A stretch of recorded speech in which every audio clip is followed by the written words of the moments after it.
नमस्कार दोस्तों, जैसा कि आज है 23 मार्च को आपका आईबी असिस्टेंट का एग्जाम दोस्तों शुरू हो गया है। तो फर्स्ट शिफ्ट का एग्जाम आपका समाप्त हो गया। तो फर्स्ट शिफ्ट में पूछे गए 20 जीके जीएस के प्रश्न में से अधिकतम नेल प्रश्न मिल गए। तो उसे प्रश्नों को देखेंगे विद एक्स्ट्रा फैक्ट के साथ। चलिए वीडियो को शुरू करते हैं बिना किसी देरी के। तो देखिए, जो पहला जो आपका क्वेश्चन पूछा गया था वो पूछा गया था कि इब्राहिम लोदी का मकबरा आपका कहाँ स्थित है। तो इब्राहिम लोदी के विषय में दोस्तों आप लोग जानते होंगे, ये आपका लोदी वंश का अंतिम शासक था जिसे कि बाबर ने हराकर अपना मुगल समाज का स्थापना किया था पानीपत की लड़ाई में। ठीक है, तो इब्राहिम लोदी का जो मकबरा है दोस्तों आपका पानीपत नगर निगम के द्वारा बनाया गया एक पार्क में स्थित है। तो आपका इसका राइट आंसर पानीपत हो जाएगा। यह मकबरा सूफी संत बू अली शाह की दरगाह के करीब तहसील कार्यालय के पास से 21 अप्रैल 1526 को मुगल सम्राट बाबर के खिलाफ लड़ते हुए पानीपत की पहली लड़ाई के दौरान वो हार गया था और मारे गए थे, जैसा कि आप लोग को पहले से मालूम होगा। इसके बाद बाबर ने आपका क्या किया था, भारत में मुगल साम्राज्य का स्थापना किया था 1526 में ही। ठीक है, इब्राहिम लोदी की बच्चे में बात करेंगे तो लोदी वंश का और दिल्ली सल्तनत का ये अंतिम शासक आपका था। तो इस बात को भी आप याद रखिएगा। तो इसका मकबरा जो पूछा गया था तो ये आपका पानीपत में स्थित हो जाएगा। ठीक है, चलिए दोस्तों वीडियो में आगे बढ़े इससे पहले दोस्तों आपको बता दें टेक्स्ट बुक के एक ऐसा ऑफर के बारे में जो कि दोस्तों टेक्स्ट बुक के ऊपर कभी कभी ही देखा जाता है, जिसमें दोस्तों आपका जो ईयरली का जो पास है मात्र 224 रुपये में 1 साल के लिए आपको उपलब्ध होगा। साथ ही साथ हमारा कूपन कोड आप यूज करते हैं APG तो 10% का अतिरिक्त ऑफ भी मिलेगा। ये ऑफर आपका 21 से 23 मार्च के बीच चलना था, जैसा कि आज है 23 मार्च, तो इस ऑफर का लास्ट डेट है। इस ऑफर में सबसे बड़ी जो खास बात है ये दोस्तों आपका नवरात्रि स्पेशल टिकट के नाम से चल रहा है। तो आपका इस 10 लकी यूजर्स को अगर आप पास को खरीदते हैं और 10 लकी यूजर्स में आप चयनित होते हैं तो आपको वैष्णो देवी का फुल ट्रिप का टूर का पैकेज आपको भी मिलने का चांस बन सकता है। तो डिस्क्रिप्शन में लिंक दिया गया है, अगर आप लेना चाहते हैं तो हमारा कूपन कोड APG जरूर यूज कीजिएगा। और टेक्स्ट बुक ऊपर जैसा कि सभी एग्जामों का मॉक टेस्ट और प्रीवियस क्वेश्चन आपको एक ही प्लेटफॉर्म पर मिलता है। चाहे 1 साल के अंदर जितने भी एग्जाम होंगे, SSC का होंगे, MTS का होंगे या बैंकिंग रेलवे, जितने भी एग्जाम होंगे सभी एग्जामों का मॉक टेस्ट प्रीवियस क्वेश्चन आप देख सकते हैं। तो 10 लाख यूजर्स आप वैष्णो देवी का ट्रिप भी जीत सकते हैं। तो आप 224 रुपये में 1 साल का पास भी उपलब्ध करा सकते हैं। तो आप लोग डिस्क्रिप्शन में लिंक दिया गया है, वहाँ जाकर एक बार आप विजिट कर लीजिए। अगला जो क्वेश्चन पूछा गया दोस्तों आपका थॉमस अल्वा एडिसन किस देश का वैज्ञानिक थे। ठीक है, तो दोस्तों आपको बता दें थॉमस अल्वा एडिसन के विषय में, जो कि दोस्तों आपको बल्ब के आविष्कारक थे।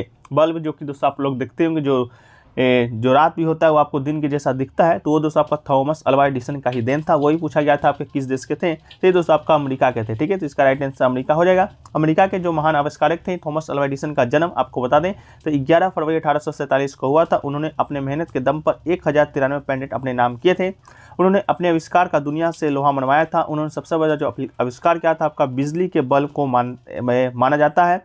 बताया जाता है कि बल्ब बनाने में थॉमस अल्वा एडिसन 10,000 से ज़्यादा बार फेल हो गए थे, लेकिन उन्होंने हार नहीं मानी थी और बल्ब का आविष्कार जो कि किया था। तो आप किसका राइट आंसर क्या हो जाएगा, अमेरिका हो जाएगा दोस्तों। ठीक है, अगला जो क्वेश्चन पूछा गया दोस्तों आपका 2022 में आपका कपड़ा मंत्री कौन है। ठीक है, तो इसका राइट आंसर दोस्तों आपका स्मृति जुबिन ईरानी हो जाएगा। स्मृति जुबिन ईरानी एक भारतीय टेलीविजन अभिनेत्री, महिला राजनीतिज्ञ और भारत सरकार के अंतर्गत कपड़ा मंत्री हैं। तो इसका राइट आंसर दोस्तों आपका कपड़ा मंत्री हो जाएगा। इससे पूर्व मानव संसाधन विकास मंत्री भी रह चुके हैं। भारत का नया विदेश मंत्री दोस्तों आपको बता दें तो ये कौन है, तो ये दोस्तों आपका S जयशंकर जी हैं। ठीक है, तो कौन है, तो S जयशंकर इसका आपका राइट आंसर हो जाएगा। ठीक है, चलिए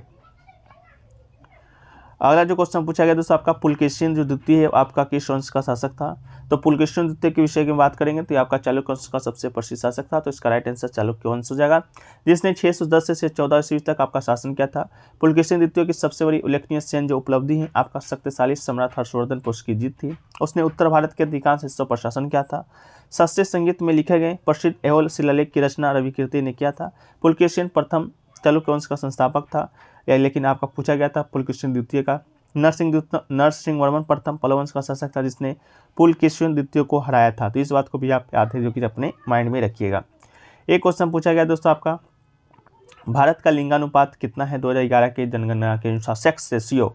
तो दोस्तों 2011 के जनगणना के अनुसार ये पता चलता है कि भारत का जो लिंगानुपात है आपका 2011 में वो आपका 1000 पुरुष पर 943 महिला हैं। तो इसका राइट आंसर आपका 943 महिला हो जाएगा।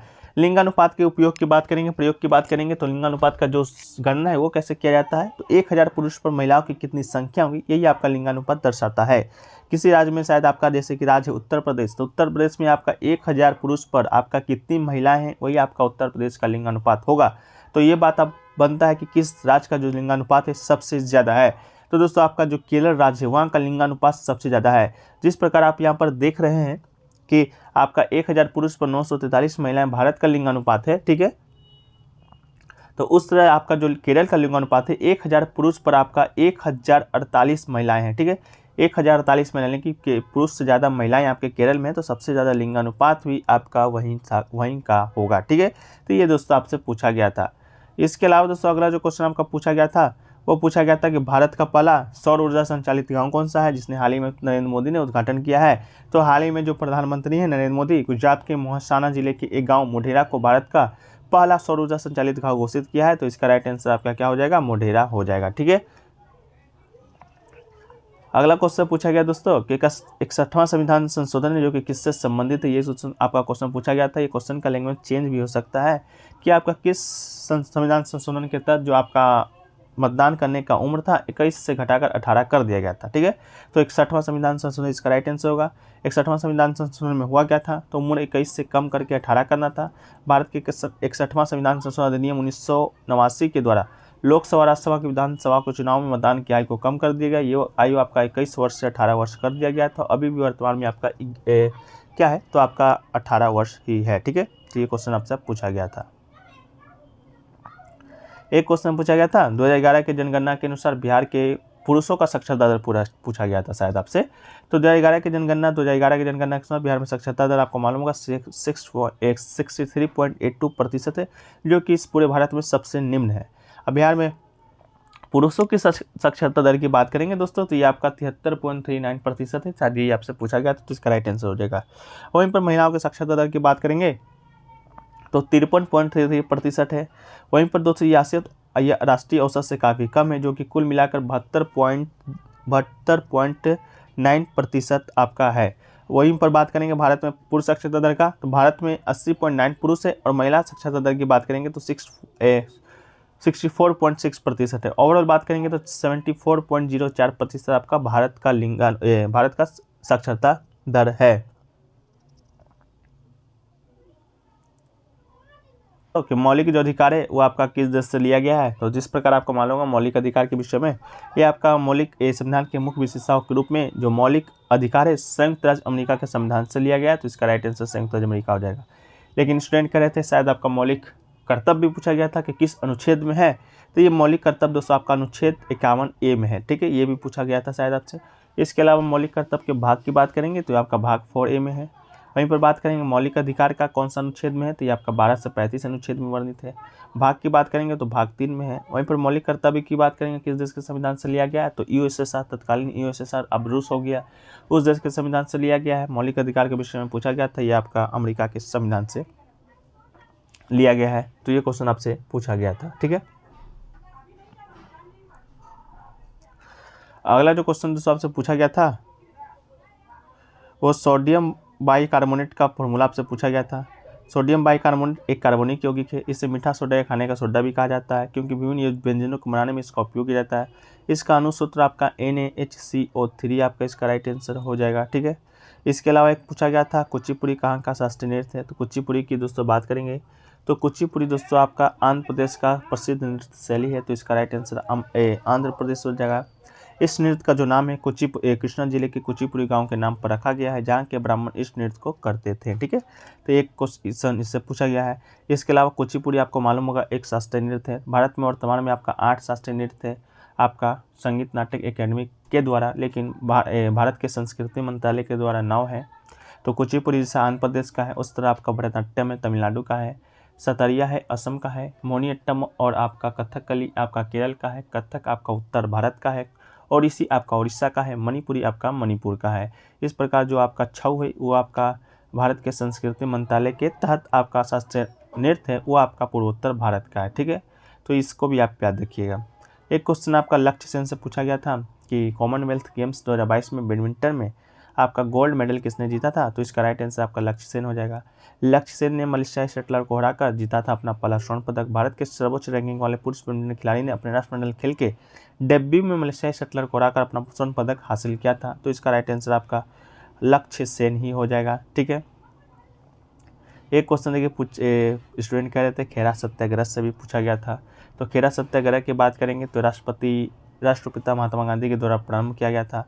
चंपारण सत्याग्रह के बाद 1918 में खेरा, जो कि गुजरात में स्थित है, किसानों की समस्याओं को लेकर आंदोलन शुरू किया था। खेरा में गांधी जी ने अपना प्रथम वास्तविक जीवन किसान सत्याग्रह की शुरुआत किया था। खेरा सत्याग्रह गुजरात के खेरा जिले में किसान का अंग्रेज सरकार की कर वसूली के विरुद्ध में एक आंदोलन था। यह महात्मा गांधी की प्रेरणा से वल्लभ भाई पटेल और अन्य नेता की अगुवाई में हुआ था। तो इस बात को भी आप याद रखिएगा, ये क्वेश्चन आपसे पूछा गया था। एक क्वेश्चन पूछा गया था, सिंधु की सहायक नदी कौन सी है? तो पश्चिम से सिंधु की जो प्रमुख सहायक नदियां हैं वो आपका काबुल है, कुरेम है। इसके अलावा पूरब से 5 प्रमुख जो सहायक नदियां हैं वो आपका झेलम है, चिनाब है, रावी है, ब्यास है, सतलज है। सिंधु प्रणाली की सभी प्रमुख नदियां बारहमासी हैं। तो कोई एक ऑप्शन आपको दिया गया होगा, उसका आप लोग सही कर लीजिएगा। ये क्वेश्चन आपसे पूछा गया था। इसके अलावा एक क्वेश्चन आपका पूछा गया था, कर्नाटक के कोई वाद्य यंत्र से संबंधित प्रश्न पूछा गया था। क्वेश्चन का लैंग्वेज क्लियर अभी तक मिल नहीं पाया है। और एक क्वेश्चन आपसे पूछा गया था, G20 से संबंधित भी प्रश्न पूछा गया था, तो ये भी प्रश्न अभी तक मिल नहीं पाया है। इसके अलावा जौहर कप टूर्नामेंट से भी पूछा गया था कि कहाँ होगा, किस साल का था, ये भी पता नहीं चल पाया है। लेकिन जो जौहर कप है वो आपका बता दें तो हॉकी टूर्नामेंट से संबंधित कप है। तो जो भी प्रश्न छूट गए हैं या जो भी प्रश्न में दिक्कत है या लैंग्वेज सही नहीं है, जो लोग एग्जाम दे कर आ रहे हैं आप लोग कमेंट सेक्शन में ज़रूर बताइएगा। इसके अलावा एक अटल पुल से भी क्वेश्चन पूछा गया था, अटल ब्रिज से भी एक क्वेश्चन आपका अम्लीय क्षारीय से पूछा गया था, कौन सा अम्लीय है या कौन सा आपका क्षारीय है, ठीक है। तो इस प्रकार क्वेश्चन पूछा गया था। इसके अलावा जो भी क्वेश्चन छूट जाएंगे उसको हम PDF में शामिल कर देंगे। PDF टेलीग्राम चैनल पर मिल जाएगा, लिंक है जो कि डिस्क्रिप्शन में दिया जाएगा, तो आप लोग वहाँ जाके ज्वाइन हो जाइएगा। इसके साथ ही नवरात्रि स्पेशल टिकट ऑफर का लाभ उठाना चाहते हैं मात्र 224 रुपये में 1 साल के पास अनलॉक कराना चाहते हैं तो डिस्क्रिप्शन में लिंक दिया गया है। हमारा कूपन कोड APG के साथ आप जा सकते हैं और 10 लाख यूजर्स को वैष्णो देवी का फुल पैकेज भी आपको देखने को मिलेगा। तो चलिए वीडियो को यहीं पर समाप्त करते हैं। वीडियो अच्छा लगा वीडियो को लाइक कर दीजिए, चैनल पर नए चैनल को सब्सक्राइब कर दीजिए। मिलते हैं नेक्स्ट वीडियो में, जब तक के लिए जय हिंद जय भारत।